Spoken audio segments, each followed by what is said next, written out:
Single ಆಗಿರ್ತಕ್ಕಂಥ ಹುಡುಗರಿಗೆಲ್ಲರೂ ಕೂಡ ನಮಸ್ತೆ. ಯಾರಾದರೂ ಭದ್ರಾವತಿ ಶಿವಮೊಗ್ಗದಲ್ಲಿ ವಾಸವಾಗಿದ್ದೀರಾ?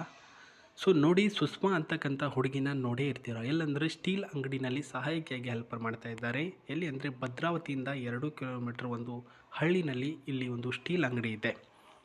ಸೊ ಅಲ್ಲಿ ಪ್ರಸ್ತುತ ಕೆಲಸ ಮಾಡ್ತಕ್ಕಂಥ ಈಕೆ ಭದ್ರಾವತಿ ಅಂತ ಅಲ್ಲ, ಕರ್ನಾಟಕದಲ್ಲಿ ಯಾವ ಮೂಲೆಯಲ್ಲಿರ್ತಕ್ಕಂಥ ಹುಡುಗ ಆಗಿದ್ರೂ ಕೂಡ ಮದುವೆ ಆಗ್ತಾರೆ. ಬಟ್ ಅವರ ಕಂಡೀಷನ್ಸ್ಗಳಿಗೆ ಒಪ್ಪಿಕೊಂಡು ಹೋಗುವಂಥ ಹುಡುಗ ಆಗಿರಬೇಕು. ಕಂಡೀಷನ್ಸ್ಗಳು ಏನು ಅಂತ ನೋಡೋಕ್ಕೂ ಮುನ್ನ ಈಕೆಯ ಡೀಟೇಲ್ಸ್ ನೋಡೋಣ. ಹೆಸರು ಸುಷ್ಮಾ, ಭದ್ರಾವತಿ ಎಂಬ ಒಂದು ಊರು. ಎಸ್ ಅಂದರೆ ಪ್ರಸ್ತುತ ಸುಷ್ಮಾ, ಎಸ್ ಅಂದರೆ ಪ್ರಭಾಕರ್ ಅವರ ತಂದೆ ಹೆಸರು, ಎಸ್ ಅಂದರೆ ಸುರೇಶ್ ಅಂತ ಹೇಳಿದ್ದಾರೆ. ಈಕೆ ವಯಸ್ಸು 27 ಇವಾಗ ರನ್ನಿಂಗು. ಸೊ ಭದ್ರಾವತಿಯ ಶಿವಮೊಗ್ಗದಲ್ಲಿ ವಾಸವಾಗಿರೋದು ಇವರು. ಸ್ಟೀಲ್ ಅಂಗಡಿ ಅಂದರೆ ಕಬ್ಬಿಣದ ಅಂಗಡಿನಲ್ಲಿ ಲೆಕ್ಕ ಬರ್ಕೊಳ್ಳುವಂಥ ಒಂದು ಕೆಲಸ. ಪ್ರೈವೇಟ್ ಅದು ಆಗಿರುತ್ತೆ. 8,000 ರೂಪಾಯಿಂದ 15,000 ರೂಪಾಯಿ ಒಳಗೆ ಕೊಡ್ತಿದ್ದಾರೆ ಸಂಬಳ ಅಂತ ಹೇಳಿದ್ದಾರೆ. ಯಾಕಂದರೆ ಮನೆಯ ಒಂದು ಅಕ್ಕಪಕ್ಕದಲ್ಲಿರ್ತಕ್ಕಂತಹ ಒಂದು ಕೆಲಸ ಆಗಿರೋದ್ರಿಂದ ಹೇಳ್ತಾ ಇರೋದು. ಸ್ವಭಾವ ಬಂದ್ಬಿಟ್ಟು ಸಂಖ್ಯೆಗಳ ಮೇಲೆ ಹಿಡಿತಾ ಇರ್ತಕ್ಕಂಥ ಒಬ್ಬ ಹುಡುಗಿ ಆಗಿರಬೇಕಂತೆ.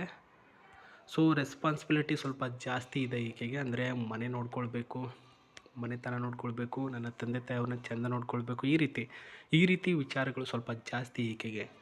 ಇವರ ತಂದೆಯವರು ಕೂಡ ಮೊದಲು ಸ್ಟೀಲ್ ವ್ಯಾಪಾರ ಮಾಡ್ತಾಯಿದ್ದರು. ಹಾಗಾಗಿ ಸ್ವಲ್ಪ ಮಂದಿ ಪರಿಚಯ ಅಲ್ವಾ. ಹಾಗಾಗಿ ನನ್ನ ಮಗಳು ಸರ್ ಮ್ಯಾಥ್ಸಲ್ಲಿ ತುಂಬ ಟಾಪ್ ಇದ್ದಾಳೆ, ಸ್ವಲ್ಪ ಲೆಕ್ಕ ಬರ್ಕೊಳ್ಳೋಕ್ಕೆ ಇಟ್ಕೊಳ್ಳಿ ಕೆಲಸಕ್ಕೆ ಅಂದಾಗ ಅಲ್ಲೇ ಕೆಲಸ ಮಾಡ್ತಾಯಿದ್ದರು. ತಾಯಿಯವರು ಗೃಹಿಣಿ, ಮನೇಲಿ ಕೆಲಸ. ಅಕ್ಕನವ್ರದ್ದು ಒಬ್ಬರದ್ದು ಮದುವೆ ಆಗಿದೆ ಮತ್ತು ಈಕೆದು ಇವಾಗ ಆಗಬೇಕಾಗಿರೋದು. ಹುಡುಗ ಯಾವ ರೀತಿ ಇರಬೇಕು? ಕಂಡೀಷನ್ ನಂಬರ್ 1, ಲೈಫ್ ಟೈಮ್ ಅನ್ನುವಂಥ ಒಬ್ಬ ಹುಡುಗ ಇರಬೇಕು. ಅನ್ನೆಸೆಸರಿ ಡ್ರಾಮಾ ಅವಾಯ್ಡ್ ಮಾಡುವನು ಬೇಡ ನನಗೆ ಅಂತ ಹೇಳಿದ್ದಾರೆ. ನನ್ನ ಮುಂದೆ ಇವಾಗ ನೀನು ಚೆನ್ನಾಗಿದ್ದೀಯಾ, ನೀನು ನನಗೆ ಇಷ್ಟ ಅಂತ ಅಂದು ತದನಂತರ ಏನು ಗುರು ಅವಳ ದುಡ್ಡಿಗೆ ತೊಗೊಂಡ್ಕೊಂಡು ಮದುವೆ ಆದೆ ನಾನು, ಹೀಗೆ ಮಾತಾಡಬೇಡಿ. ನಮ್ಮ ಮುಂದೆ ಹೊಗಳಿ ನಂತರ ಹಿಂದೆ ಒಂದು ಡ್ರಾಮಾ ಮಾಡುವಂಥ ಹುಡುಗ ಬೇಡ ಅಂತ ಹೇಳಿದ್ದಾರೆ. ಸ್ವಲ್ಪ ಕ್ವಾಲಿಟಿಯಲ್ಲಿ ಆಗಿರಲಿ ಅಥವಾ ನೀವು ಇರ್ತಕ್ಕಂತಹ ಒಂದು ಸಿಸ್ಟಮ್ ಆಗಿರಲಿ, ನೀವು ಇರ್ತಕ್ಕಂತಹ ಒಂದು ಸರೌಂಡಿಂಗ್ ಆಗಿರಲಿ, ಎಲ್ಲನೂ ಕೂಡ ಅಷ್ಟು ಚೆನ್ನಾಗಿರ್ಬೇಕಂತೆ. ನಿಮ್ಮ ಮಧ್ಯೆ ಏಜ್ ಗ್ಯಾಪು 2ರಿಂದ 4 ವರ್ಷಗಳ ಕಾಲ ಆಗಿದ್ರೂ ಕೂಡ ಸ್ಟೇಬಲ್ ರಿಲೇಷನ್ಶಿಪ್ ಚೆನ್ನಾಗಿರಬೇಕು ಅಂತ ಹೇಳಿದ್ದಾರೆ. ಸೊ ಸ್ಟೇಬಲ್ ರಿಲೇಷನ್ಶಿಪ್ ಚೆನ್ನಾಗಿದ್ದರೆ ಇಬ್ಬರು ಕೂಡ ಬಾಂಡಿಂಗ್ ಚೆನ್ನಾಗಿರುತ್ತೆ ಅಂತ ಇವರು ಹೇಳಿರೋದು ಸ್ನೇಹಿತರೆ.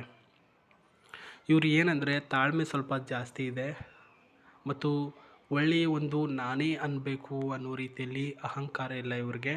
ಥಿಂಕಿಂಗ್ ಸ್ವಲ್ಪ ಜಾಸ್ತಿ ಮಾಡ್ತಾರೆ. ಅಂದರೆ ನಾಳೆ ದಿನ ಏನೆಲ್ಲ ಮಾಡಬೇಕು, ಈಗ ಓಡ್ತಕ್ಕಂಥ ಜಗತ್ತಿನಲ್ಲಿ ಯಾವ ರೀತಿಯಲ್ಲಿ ಇರಬೇಕು, ನಾವು ಹೇಗೆಲ್ಲ ಮಾಡಬೇಕು ಅನ್ನೋದು ಸ್ವಲ್ಪ ಯೋಚನೆ ಜಾಸ್ತಿ. ಸಿಂಪಲ್ ಲೈಫ್ ಮಾಡಬೇಕು ಅಂತ ಆಸೆ ಪಡ್ತಾ ಇದ್ದಾರೆ.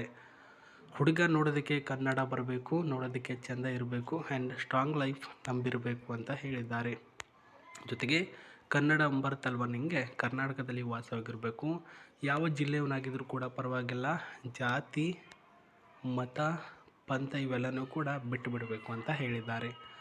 ಇಷ್ಟಕ್ಕೆಲ್ಲಕ್ಕೂ ಕೂಡ ಒಪ್ಪಿಗೆ ನೀಡ್ತಕ್ಕಂಥ ಹುಡುಗ ಆಗಿದ್ದರೆ ವಿಡಿಯೋದ ಕೆಳಗಡೆ ಒಂದು ಜಿಮೇಲ್ ID ಕೊಟ್ಟಿದ್ದೇವೆ. ಅಂದರೆ ಈ ಒಂದು ಬ್ರೋಕರ್ ಅವರ ಜಿಮೇಲ್ ID, ಅಲ್ಲಿಗೆ ಮೆಸೇಜ್ ಮಾಡಿ ಡೈರೆಕ್ಟ್ ಅವರು ನಿಮಗೆ ಹೆಚ್ಚಿನ ಒಂದು ಮಾಹಿತಿನ ಕೊಡ್ತಾರೆ. ಆ್ಯಂಡ್ ವೆರಿ ಇಂಪಾರ್ಟೆಂಟ್ ಬಂದುಬಿಟ್ಟು ಇವರನ್ನ ಮದುವೆ ಆಗೋದ್ರಿಂದ ನಿಮಗೆ ಸಿಗ್ತಕ್ಕಂಥ ಲಾಭ ನಂಬರ್ 1, ಪ್ರಸ್ತುತ ನಿಮಗೆ ಈ ಒಂದು ಕಾರು ಗಿಫ್ಟಾಗಿ ಸಿಗ್ತಕ್ಕಂಥದ್ದು ಒಂದನೇದು. ಎರಡನೇದಾಗಿ ಪ್ರಸ್ತುತ ಇವರ ಮನೆಯಲ್ಲಿ ಇರೋದಕ್ಕೆ ನಿಮಗೆ ಪರ್ಮಿಷನ್ ಸಿಗುತ್ತೆ 2 ವರ್ಷಗಳ ಕಾಲ ಮತ್ತು ಒಂದು ಕೆಲಸ ಕೂಡ ಇವರೇ ಹುಡುಕಾಡಿ ಕೊಡ್ತಾರೆ ಅಂತ ಹೇಳಿದ್ದಾರೆ. ಏನು ಗುರು 3 ಆಫರು, ಒಂದು ಕಾರು ಇರೋದಕ್ಕೆ, ಮನೇಲಿ ವಾಸ ಮತ್ತು ಒಂದು ಕೆಲಸ ಕೂಡ ಕೊಡ್ತಾರೆ ಅಂದರೆ ಯಾರು ಬಿಡ್ತಾರೆ ಇಂಥ ಆಫರು? ಹೌದು, ಬಿಡೋಕ್ಕೂ ಕೂಡ ಹೋಗೋಕ್ಕೆ ಹೋಗಬೇಡಿ. ಯಾಕಂದರೆ ಪ್ರಸ್ತುತ ನೀವು ಅವರ ಪಾಯಿಂಟ್ಗಳಿಗೆ ಸಂಬಂಧಪಟ್ಟ ರೀತಿಯಲ್ಲಿ ಹುಡುಗ ಆಗಿರ್ತೀರ. ಅರ್ಥ ಆಯ್ತಾ? ಅವರ ಪಾಯಿಂಟ್ಗಳಿಗೆ ಸಂಬಂಧಪಟ್ಟ ಹುಡುಗ ಸಿಗೋದು ತುಂಬ ಅಂದರೆ ತುಂಬ ಕಡಿಮೆ ಈಗಿನ ಒಂದು ಜನರೇಷನಲ್ಲಿ. ನೀವು ಸಿಕ್ಕಿರ್ತೀರ, ಅದಕ್ಕೋಸ್ಕರ ನಿಮಗೆ ಡಿಮ್ಯಾಂಡ್ ಸ್ವಲ್ಪ ಜಾಸ್ತಿನೇ ಇರುತ್ತೆ. ಈ ಒಂದು ಟೊಯೋಟಾ ಕಾರ್ ಲ್ಯಾಂಡ್ ಕಾರ್ ಆಗಿರುತ್ತೆ. ಇದು ಕ್ರೂಸಿಯರ್ ಮಾಡೆಲಲ್ಲಿ ಇದೆ ಸ್ನೇಹಿತರೆ. ಇದು ಒಂದು ಒಳ್ಳೆಯ ಒಂದು ಅಪ್ ಆ್ಯಂಡ್ ರೋಡಲ್ಲಿ ಸ್ಟ್ರೆಂತ್ ಆ್ಯಂಡ್ ಬಿಲ್ಡ್ ಕ್ವಾಲಿಟಿ ಚೆನ್ನಾಗಿದೆ. ಪವರ್ಫುಲ್ ಆಗಿರ್ತಕ್ಕಂಥ ಇಂಜಿನ್ ಸ್ಪೇಸ್ ಇರ್ತಕ್ಕಂಥದ್ದು, ಹ್ಯಾಂಡಲ್ ಮೂಮೆಂಟ್ ಇದೆ. ಆ್ಯಂಡ್ ಇದೊಂದು ಡಿಸ್ಟಾಕ್ಟ್ ರೋಡಲ್ಲಿ ಒಂದು ಇನ್ಸೈಡ್ ಆಗಿರ್ತಕ್ಕಂತಹ ಡಿಸೈನಲ್ಲಿ ನಮಗೆ ಬರುತ್ತೆ ಸ್ನೇಹಿತರೆ. ಕಲರಲ್ಲಿ ಸಿಂಪಲ್ ಕಲರ್ ಇದೆ ಮತ್ತು ಸ್ಮೂತ್ ಸಿಸ್ಟಮ್ ಇದೆ, ಚೆನ್ನಾಗಿದೆ ಅಂತ ಹೇಳಿದ್ದಾರೆ. ಆ್ಯಂಡ್ ಈ ಕಡೆ ಬಂದರೆ ಒಳಗಡೆ ಇರ್ತಕ್ಕಂತಹ ಇಂಟೀರಿಯಲ್ಸ್ಗಳನ್ನು ತೋರಿಸ್ತಾ ಇದ್ದೀನಿ. ಅಂದರೆ ಒಳಗಿಂದ ಇಂಟೀರಿಯಲ್ ಸ್ಪೇಸು, ಹೊರಗಡೆ ನೋಡ್ಬಿಟ್ಟು ಚೆನ್ನಾಗಿದೆ ಅಂದ್ಬಿಟ್ಟು ಒಳಗಡೆ ಏನಾದ್ರು 3rd ಕ್ಲಾಸ್ ಇದ್ದರೆ ನಿಮಗೆ ಇಷ್ಟ ಆಗಲ್ಲ ಅಲ್ವಾ. ಎಲ್ಲನೂ ಯೋಚನೆ ಮಾಡಬೇಕು. ಅದು ಹುಡುಗಿಯ ವಿಚಾರನೇ ಆಗಿರಲಿ, ಅವರು ಕೊಡ್ತಕ್ಕಂಥ ಗಿಫ್ಟಿನ ವಿಚಾರನೇ ಆಗಿರಲಿ. ಸೊ ಬಂದರೆ ಸ್ಟೇರಿಂಗ್ ಚೆನ್ನಾಗಿದೆ ಇದು. ಇಲ್ಲಿ ನೋಡ್ತಾ ಇದ್ದೀರಾ ಗೇರ್ ಸಿಸ್ಟಮ್ ಕೂಡ ಅಷ್ಟೇ ಚೆನ್ನಾಗಿದೆ. ಇದು ಎ ಸಿ ಆಗಿರ್ತಕ್ಕಂಥದ್ದು, strong A C 3+ A C ಅಂದರೆ ಆಲ್ ಅರೌಂಡಿಂಗ್, ಅಂದರೆ ಒಟ್ಟು ಒಳಗಡೆ ಇರತಕ್ಕಂಥ ಪ್ರತಿಯೊಬ್ಬ ಪ್ಯಾಸೆಂಜರ್ಸ್ ಕೂಡ ಸರೌಂಡಿಂಗ್ ಆಗಿ ಎ ಸಿ ಕಂಟ್ರೋಲ್ ಆಗುವಂಥ ಒಂದು ಎ ಸಿ ಸ್ಪೇಸು. ಮತ್ತು ಇಲ್ಲಿ ನೋಡ್ತಾ ಇದ್ದೀರಾ ಇದು ಟಿ ವಿ ಸ್ಪೇಸ್ ಆಗಿರುತ್ತೆ ಸ್ನೇಹಿತರೆ. ಮತ್ತು ಇಲ್ಲಿ ನೋಡ್ತಾ ಇದ್ದೀರಾ seat, comfortable seat, driver seat, gear system, ಮತ್ತು ಇಲ್ಲಿಂದಲೇ ಏರ್ ಬ್ಯಾಗ್ ಆನ್ ಆಗುತ್ತೆ. ಎಲ್ಲರೂ ಕೂಡ ಗೊತ್ತೇ ಇರುತ್ತೆ, ಆದರೂ ಕೂಡ ನಾನು ತೋರಿಸ್ತಾ ಇದ್ದೀನಿ. ಏರ್ ಬ್ಯಾಗ್ ಆನ್ ಆಗಬೇಕು ಅಂದರೆ ಸೀಟ್ ಬೆಲ್ಟ್ ಕಂಪಲ್ಸರಿ ಹಾಕ್ಕೊಳ್ಬೇಕು.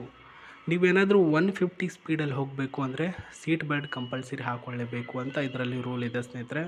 ಮತ್ತು ಇದರಲ್ಲಿ ಹೆಚ್ಚಿನ ಒಂದು ಡೀಟೇಲ್ಸ್ಗಳು ನಿಮಗೆ ಬೇಕಾಗಿದ್ದರೆ ಬ್ರೋಕರ್ ಅವ್ರನ್ನ ಕಾಂಟ್ಯಾಕ್ಟ್ ಮಾಡಿ. ನನಗೆ ಅವರು ಎಷ್ಟು ಹೇಳು ಅಂತ ಹೇಳಿದ್ರೋ ಅಷ್ಟನ್ನೇ ನಾನು ಹೇಳ್ತಾ ಇದ್ದೀನಿ ಸ್ನೇಹಿತರೆ.